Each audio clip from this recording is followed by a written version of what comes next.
ദൈവതിരുനാമത്തിന് മഹത്വം ഉണ്ടാകട്ടെ. കർത്താവായ യേശു ക്രിസ്തുവിൻ്റെ നിസ്തുലമായ നാമത്തിൽ നിങ്ങൾക്കേവർക്കും എൻ്റെ എളിയ സ്നേഹവന്ദനം.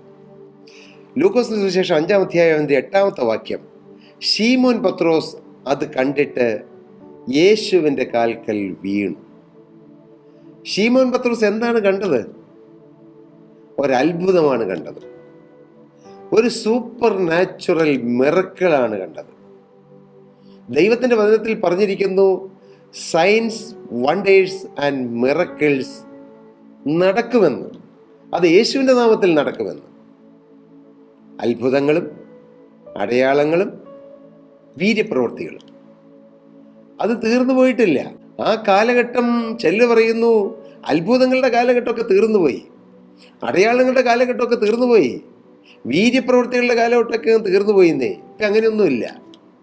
അല്ലല്ല, അത്ഭുതങ്ങളുടെ കാലം തീർന്നിട്ടില്ല. കാരണം അത്ഭുതം പ്രവർത്തിക്കുന്ന യേശു ഇന്നും ജീവിക്കുന്നു.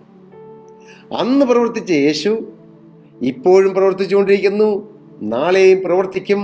അതുകൊണ്ടാണ് ദൈവത്തിൻ്റെ വചനം പറയുന്നത്, യേശു ക്രിസ്തു ഇന്നലെയും ഇന്നും എന്നേക്കും അനന്യൻ തന്നെയെന്ന്. മാറ്റമില്ലാത്തവനാണ് ക്രിസ്തു. ക്രിസ്തുവിന് മാറ്റമില്ല. ഇന്നലെ പ്രവർത്തിച്ച ക്രിസ്തു ഇന്ന് പ്രവർത്തിച്ചുകൊണ്ടിരിക്കുന്നു, നാളെയും പ്രവർത്തിക്കും. അതാണ് ഒരു കണക്കിന് വിശ്വാസം. യേശു ഒരത്ഭുതം ചെയ്ത യേശുവിന് അതേ അത്ഭുതം എൻ്റെ ജീവിതത്തിൽ ചെയ്യാൻ കഴിയുമെന്ന വിശ്വാസം, അതിലും വലുത് ചെയ്യാൻ കഴിയുമെന്ന വിശ്വാസം. കാരണം നമ്മുടെ കർത്താവ് പറഞ്ഞു, തൻ്റെ ശിഷ്യന്മാരോട് പറഞ്ഞു, ഞാൻ ചെയ്തതിലും വലിയ കാര്യങ്ങൾ നിങ്ങൾ ചെയ്യുമെന്ന്. ഇന്നത്തെ ജനസമൂഹം, ഒരുപക്ഷെ വിശ്വാസികളെന്ന് പേര് പറയുന്നവർ പോലും, ചില അത്ഭുതങ്ങളും അടയാളങ്ങളും കാണുമ്പോൾ അവർ നെറ്റി വിളിക്കും, ഇത് വല്ലോ ഭോഷ്കാണോ, ഇത് വല്ലോ പിശാചിൻ്റെ പ്രവർത്തനമാണോ, ഇത് ദുരാത്മാവിൻ്റെ വ്യാപാരമാണോ എന്ന് ചിന്തിക്കും. ചിലർ ചിന്തിച്ചങ്ങനെ കണക്കൂട്ടിയിരിക്കും, അതിനെ വിധിച്ചുകൊണ്ടിരിക്കും. ചിലരത് ഉറക്കെ പറയും, ചിലരത് സോഷ്യൽ മീഡിയയിലൂടെ പരത്തും. മൂന്നും ഒരേ തട്ടിലുള്ള ആളുകൾ തന്നെ. അവിശ്വാസമാണത്. ദൈവത്തിൻ്റെ പരിശുദ്ധാത്മാവിലും ദൈവത്തിൻ്റെ അത്ഭുതകരമായ ശക്തിയിലുമുള്ളതായ അവിശ്വാസമാണത്. എൻ്റെ പ്രിയരെ, യേശുവിന് എന്താണ് ചെയ്യാൻ കഴിയാത്തത്? ദൈവത്തിന് അസാധ്യമായത് എന്തുണ്ട്? പാട്ടുകാരൻ പാടി, ദൈവത്താൽ അസാധ്യമായതൊന്നുമില്ലല്ലോ, യഹോവയ്ക്ക് കഴിയാത്ത കാര്യമില്ലല്ലോ, യേശുവിൻ്റെ നാമത്താൽ സൗഖ്യമുണ്ടല്ലോ, യേശുവിൻ്റെ നാമത്താൽ വിടുതലുണ്ടല്ലോ എന്ന്. ഉണ്ട്, സത്യമാണ്. ഞാൻ പറയാം, ഞാൻ ജനിക്കുമ്പോൾ എൻ്റെ കുടുംബത്തിൽ 3 ഭ്രാന്തന്മാരുണ്ട്. ഒന്ന് എൻ്റെ പിതാവിൻ്റെ അപ്പൻ, ഒന്ന് പിതാവിൻ്റെ അനുജൻ, എൻ്റെ പിതാവിൻ്റെ ഒരു കസിൻ, കുര്യൻ കൊച്ചപ്പൻ എന്നാണ് ഞങ്ങൾ വിളിച്ചുകൊണ്ടിരുന്നത്. ഇവർക്ക് 3 പേർക്ക് രോഗമുണ്ടായിരുന്നു. എന്നാൽ ഞങ്ങൾക്ക് ഓർമ്മ വെച്ച കാലത്തിന് ശേഷമാണ്, ഞങ്ങളുടെ ഏതാണ്ട് ഒരു ബാല്യകാലത്തിലാണ് ഞങ്ങളുടെ പിതാവിനും മാനസിക രോഗം വന്ന് ഭ്രാന്ത് വന്നത്. 4 തലമുറകൾ ഭ്രാന്ത്. ഒരു കുടുംബത്തിലുള്ള അപ്പൻ, മകൻ, അനുജൻ, കസിൻ ഒക്കെ ഭ്രാന്ത്.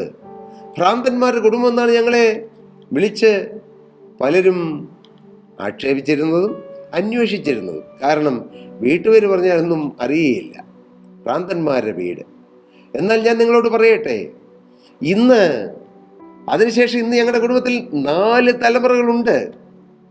ഒരു കാലത്ത് ഭ്രാന്ത് ബാധിച്ച് നടന്ന് ഞങ്ങളുടെ പിതാവിന് ഞങ്ങളുടെ കൂടെ ഒപ്പം താമസിക്കുന്നു. 87 വയസ്സുണ്ട്. ഭ്രാന്ത രോഗത്തിൻ്റെ ഒരു ലാഞ്ചന പോലും ഇല്ലെന്ന് മാത്രമല്ല, ദൈവം കൊടുക്കുന്ന ഒരു സത്യമായ ആ ഒരു ഹൃദയ കാഴ്ച, ഹൃദയത്തിൻ്റെ കണ്ണു തുറന്ന അവസ്ഥ, യേശുവിനെ സ്നേഹിക്കാൻ, മറ്റുള്ള മക്കളെ സ്നേഹിക്കാൻ, മരുമക്കളെ സ്നേഹിപ്പാൻ, എല്ലാവരെയും സ്നേഹിപ്പാനുള്ള ഒരു വിശാലമായ സ്നേഹമുള്ള ഹൃദയം, കർത്താവിനോടുള്ള ഭക്തി, നിത്യതയ്ക്ക് വേണ്ടി ഒരുങ്ങുന്ന ഒരു ഹൃദയം, യേശുവിൻ്റെ 2ാമത്തെ വരവിന് വേണ്ടി നോക്കിപ്പാർത്തിരിക്കുന്ന ഒരു ജീവിതം, വചനത്തിന് കൊതിയുള്ള ജീവിതം. ഞാൻ അത്ഭുതത്തോടെ ഓർക്കുകയാണ്, നവംബർ മാസത്തിൽ 2ാമത്തെ വെള്ളിയാഴ്ച പതിവ് പോലെ ഞങ്ങളുടെ പ്രാർത്ഥനാ യോഗത്തിൽ അന്ന് വെള്ളിയാഴ്ച 2ാം വെള്ളിയാഴ്ച വൈകിട്ട് 6 മണി മുതൽ പിറ്റേ ദിവസം ശനിയാഴ്ച 6 മണി വരെ നീണ്ടു നിൽക്കുന്ന 12 മണിക്കൂറത്തെ മുഴുരാത്രി പ്രാർത്ഥന നടന്നു. എൻ്റെ പിതാവും എൻ്റെ മാതാവും ആ ശുശ്രൂഷയ്ക്ക് വന്നിരുന്നു. 87 വയസ്സുള്ള എൻ്റെ പിതാവും 85 വയസ്സുള്ള എൻ്റെ മാതാവും അന്ന് വൈകുന്നേരം ഒരു 5:30 മണി കഴിഞ്ഞപ്പോൾ വന്നു. പിറ്റേ ദിവസം വെളുപ്പിന് 6 മണി വരെ ഇവിടെ ഇരുന്നു.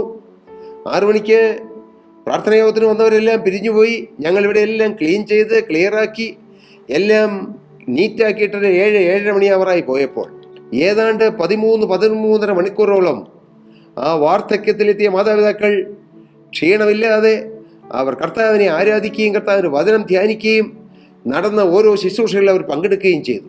ഒരു കാലത്ത് ഭ്രാന്ത് ബാധിച്ച് നടന്ന എൻ്റെ പിതാവും ആത്മഹത്യക്ക് വേണ്ടി ശ്രമിച്ച എൻ്റെ അമ്മയും അങ്ങനെയെല്ലാം ചെയ്തത് ദൈവത്തിൻ്റെ കൃപയല്ലേ പറയരെ? യേശു പ്രവർത്തിക്കുന്നു എന്നുള്ളതിൻ്റെ തെളിവല്ലേ? ഇന്ന് എല്ലാ സൗകര്യമുള്ളവര് വചനം കേൾക്കാൻ വരുന്നില്ല. അഥവാ വന്നാൽ പോലും ഉറക്കം തൂങ്ങിയിരിക്കുന്നു, ക്ഷീണിച്ചിരിക്കുന്നു, എന്തോ വലിയ ഒരു പ്രയാസത്തെ അഭിമുഖീകരിക്കുന്ന പോലെ അവരിയ്ക്കുന്നു. എന്നാൽ രൂപാന്തരപ്പെടുന്ന ഒരു ദൈവമുണ്ട്, ജീവിതത്തെ മാറ്റുന്നൊരു യേശുവുണ്ട്. കർത്താവിന് സ്തോത്രം. അത്ഭുതങ്ങളുടെ കാലം തീർന്നിട്ടില്ല.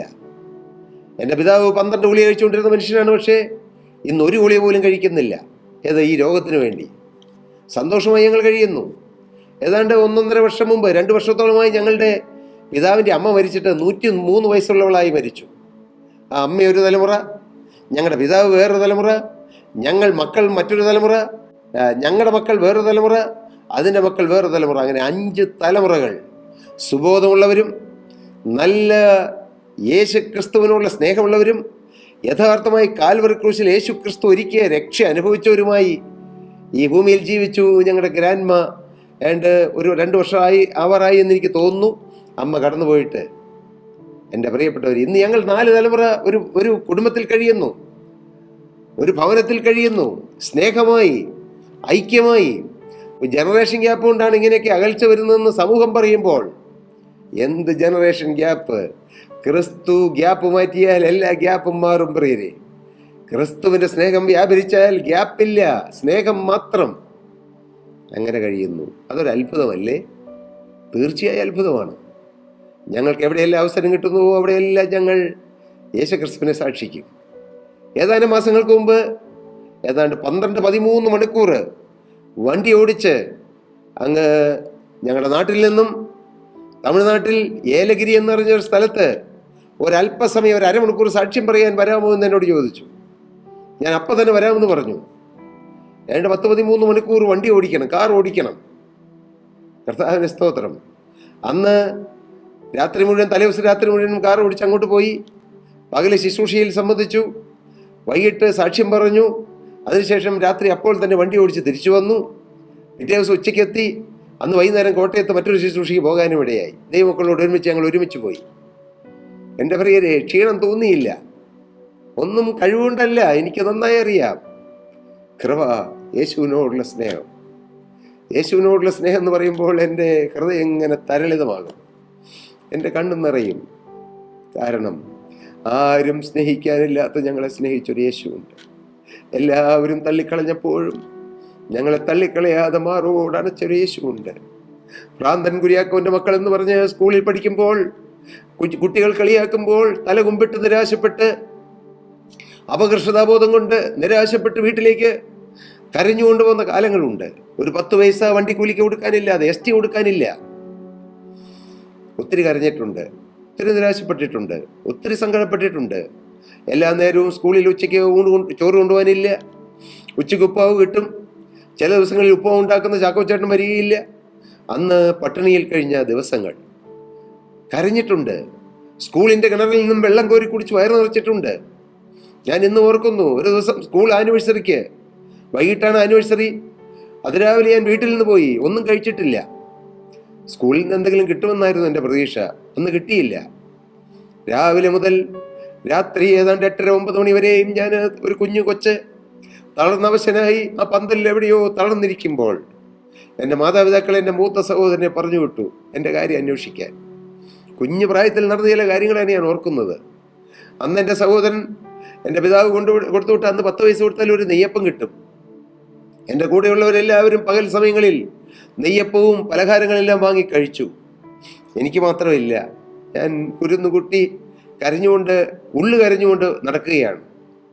എൻ്റെ സഹോദരൻ വന്ന് എന്നെ കയ്യെ പിടിച്ച് പലഹാരക്കടയിലേക്ക് കൊണ്ടുപോയി. പക്ഷേ നിർഭാഗ്യം എന്ന് പറയട്ടെ, കട അടച്ചുപോയി. ഞാൻ ആശ്ചര്യമായിട്ട് അവിടെ ഇരുന്ന് കരഞ്ഞു. പറയുന്നത് കരഞ്ഞ് കരഞ്ഞാണ് ഞങ്ങളെല്ലാം വളർന്നത്. ദുഃഖമറിയാം, വിശപ്പിൻ്റെ ദുഃഖമറിയാം. ഒരു നേരത്തെ ആഹാരത്തിനും ഒരു നല്ല വസ്ത്രത്തിനും കൊതിച്ച കാലം ഞങ്ങളുടെ ജീവിതത്തിലുണ്ട്. എന്നാൽ ഞങ്ങളുടെ ജീവിതത്തിൽ അത്ഭുതം പ്രവർത്തിച്ച യേശുവിനെ ഞങ്ങൾക്കറിയാം. ഇന്ന് എൻ്റെ സഹോദരൻ നടത്തുന്ന സ്ഥാപനം മൂവാറ്റുപുഴയിൽ ഡെൻകെയർ എന്ന സ്ഥാപനം, അവിടെ ഞാനും ആ സ്ഥാപനം തുടങ്ങി അന്ന് തന്നെ എൻ്റെ ചേട്ടനോട് ചേർന്ന് പ്രവർത്തിച്ചു വരുന്നു. കഴിഞ്ഞ 38 വർഷമായി ആ സ്ഥാപനത്തിൽ ഇന്ന് ഏതാണ്ട് 4500 അടുത്ത്, കൃത്യമല്ല ഞാൻ പറയുന്നത്, ഏതാണ്ട് അടുത്ത്, എത്രയോളം അടുത്ത് ആളുകൾ ജോലി ചെയ്യുന്നു. ഏതാണ്ട് കോടിക്കണക്കിന് രൂപ വേണം അവിടെ ഒരു മാസം ശമ്പളം കൊടുക്കാൻ. എൻ്റെ പ്രിയരെ, സ്ഥിതി മാറ്റുന്നൊരു യേശുവില്ലേ? അത്ഭുതം പ്രവർത്തിക്കുന്നൊരു യേശുവില്ലേ? ഉണ്ട്. ഞാൻ നിങ്ങളോട് പറയും, നിങ്ങളുടെ ജീവിതത്തിൽ ഒരു അത്ഭുതം പ്രവർത്തിക്കാൻ യേശുവിന് കഴിയും. അത് ആത്മീയമായ അത്ഭുതം, ഭൗതികമായ അത്ഭുതം, ഏതും പ്രവർത്തിക്കാൻ യേശുവിന് കഴിയും.